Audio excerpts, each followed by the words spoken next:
Hello, I'm the Nostalgia Critic. I remember it so you don't have to.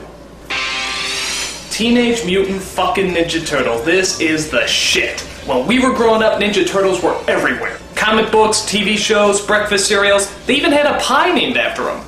It tasted like splooge, but we didn't care. As long as it had the Ninja Turtles on it, we were happy. So when we heard they were actually making a live-action movie based on this phenomenon, we proudly pissed our pants with joy. We shit ourselves with excitement. We vomited up vast amounts of excrement, shit on it, rolled around in it, put it back in our mouths, and proceeded to vomit it up again in roaring anticipation. Okay, maybe only I did that, but still, bottom line, we were hyped as hell. These movies kicked ass back then, and I'm sure they're gonna kick ass now. Which is to say I haven't actually seen these movies in years, but that's why as a special treat, I'm gonna sit down and review the movies with you as you're watching it with me. So, grab your vintage Teenage Mutant Ninja Turtle box of cookies and enjoy the show. Just watch the movie. Alright, New York. So far, so good. Actually, I like this opening because it doesn't even look like a Ninja Turtles movie. This could be the opening to Shaft. Watch! Who's the black private dick that's a sex machine to all the chicks? Shaft! You see? April O'Neil, Channel 3. Whoa, whoa, whoa, whoa, whoa, whoa, whoa, whoa. Who is that? April O'Neil. No. Listen, lady, I'm sure you're a fine actress and everything, but, you're not April O'Neil. No. This hot honey you see here is April O'Neil. Yellow jumpsuit, nice legs. Damn, she's fine. So come on, where's the real April O'Neil? Come on, cough her up. Just what is going on out there, April? Okay. Alright, no, that's cool, you know, no problem. I mean, at least we still get to see her in the yellow jumpsuit, right? Oh, come on! That's not a jumpsuit, that's a raincoat! There is a difference. Look, you watching? I'll show you the difference. Here, watch close. Jumpsuit, raincoat, jumpsuit, raincoat, jumpsuit, raincoat, jumpsuit, raincoat, jumpsuit, they're nothing alike! All I gotta say is the Turtles had better be a hell of a lot better. Awesome! Righteous! Excuse me one moment. Oh my god, look at those costumes! Those are incredible! That's exactly what radioactive ninjutsu reptiles in their late teens would look like! I mean, they're unbelievable! I mean, they're phenomenal! I mean, oh my god! I apologize for that, but even you have to admit those costumes are pretty incredible. The guy who put these all together was Jim Henson, the Muppet guy. And do you know how much those puppeteers have to squat in order to get their hands up those asses? It's not even worth thinking about. If this movie was done today, chances are they probably turned them all into computer-generated images. Oh, bullshit! They set out to rescue April from the evil Foot Clan, who want to destroy her because she's giving evil pajama-wearing psychopaths a bad name. Oh no, you didn't! Alright, April's gonna kick some ass. As you probably guessed, the Turtles save April and take her back to their home in the sewers. There she meets the Ninja Turtles' mentor, a giant rat named Splinter. And I have to admit, saying this all out loud is making me realize just how friggin' weird this movie is. Where did they come up with this stuff? So Splinter explains to April the origin and where they came from. You see, years ago, Splinter was just an ordinary pet rat in Japan. After his master is murdered, Splinter somehow makes it to New York and comes across a canister of ooze and 4 baby turtles. Within a day, both the turtles and Splinter grow in size and even begin to form words. Pizza! Pizza! It could happen! Splinter decides to name them after the famous Renaissance painters, because giant mutated turtles seem to scream of the Renaissance period. It made sense back then.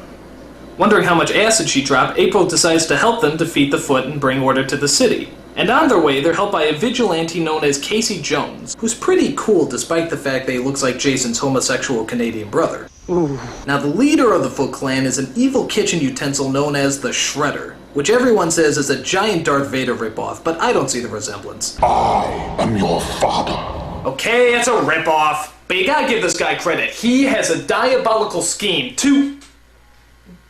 Actually, what was the plan again? Punish these turtles. I'm sorry, I don't care how menacing or powerful you are, there's no way you can make punishing turtles sound threatening. I'm sorry, it's just not humanly possible.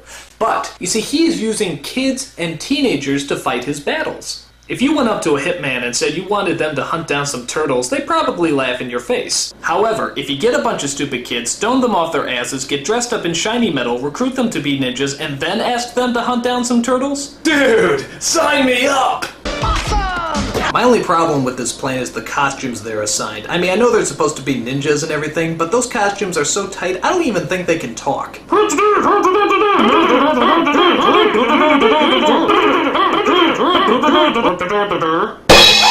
One of the things I love about this movie is the Turtles' disguises, which is pretty much just a trench coat and a fedora hat. How can nobody recognize them in that? I mean, how stupid do people have to be to not recognize a big turtle in a trench coat? Look like sort of a big turtle in a trench coat. The movie comes to a thrilling climax at the top of a tall building, where the Shredder challenges our heroes to a man-on-turtle brawl. And of course, being the Ninja Turtles, they get their green asses handed to them. What point did we lose control here? But all that changes when Splinter comes into the picture. It's Sensei versus Sensei, giant rat versus giant cheese grater. The battle of all battles begins. Here it goes. This is gonna be good. Here it comes!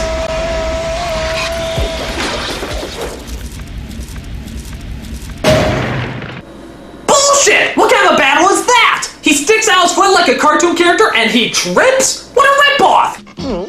All I gotta say is the next film had better be a lot better. Teenage Mutant Ninja Turtles 2, The Secret of the Ooze. And what exactly is The Secret of the Ooze? It was made in a laboratory. And that's about it. There's not really any surprises on top of that. Kind of a big letdown. But the Turtles are back. And this time around they're, well, more kid-friendly, I guess. After all the parents complained about the violence and swearing in the first film, you know, everything that made it good, the second film tones down the action and the bad language. So instead of using their weapons to fight people, they use stuff like cold food, belts, and yo-yos. You know, stuff you find lying around the house. So now all your kids will know how to turn ordinary household appliances into blunt, badass weapons. Thank you, parents of America. Idiots. And as for the bad language, I don't know. I don't remember too much swearing in the first film. Ninja kicked the damn rabbit! Damn! Okay. So every kid was swearing like a bastard after they saw this movie. But granted, it's a lot better than their original cut. Fuck that, man. Them niggas around the corner tripped out, man. Fuck that, man. Where my strap? Fuck that. Never let Spike Lee direct a children's movie. Can you believe this guy? So the story centers around the return of the sinister Shredder. After doing a short ripoff of Tim Burton's Batman, he gets back into action by plotting his revenge against those pop culture spewing reptiles. He steals a canister of ooze from that guy in Titanic and decides to make his own evil mutants. Within seconds, two innocent, harmless animals are transformed into the sinister duo of Bebop and Rocksteady. Yeah, like I said, Bebop and Rocksteady.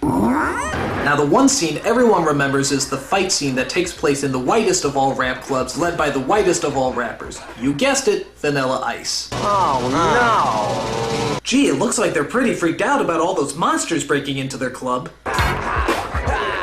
But wait a minute. I think the Ice is feeling something. I think he's conjuring up a rap, a sort of ninja rap, if you will. Yo, it's the Green Machine. He is! Look at that, a totally unrehearsed yet somehow totally choreographed rap scene entirely made up on the fly. What talent. I gotta tell you, this guy is going places! Like the unemployment line.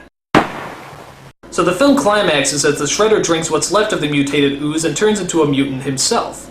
Jesus Christ, look at that. That is a badass villain. It's a super shredder! Alright, this is gonna make up for the shitty climax in the last movie. 4 mutant turtles versus 1 giant mutant shredder. This is gonna be good.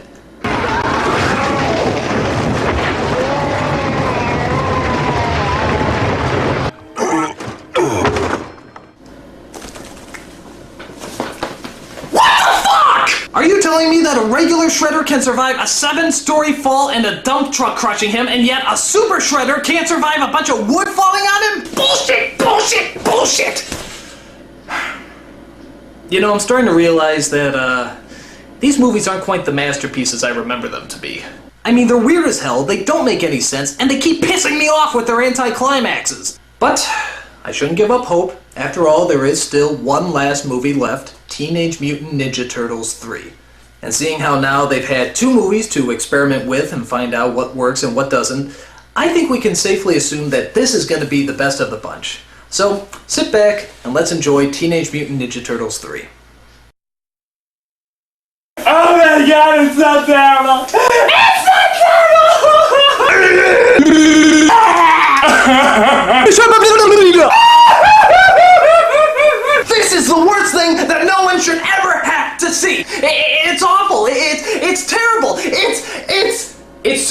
I am forced to make up a word to describe how bad it is. This movie is horribifuckus. It's the most horribifuckus movie I've ever seen in my entire life.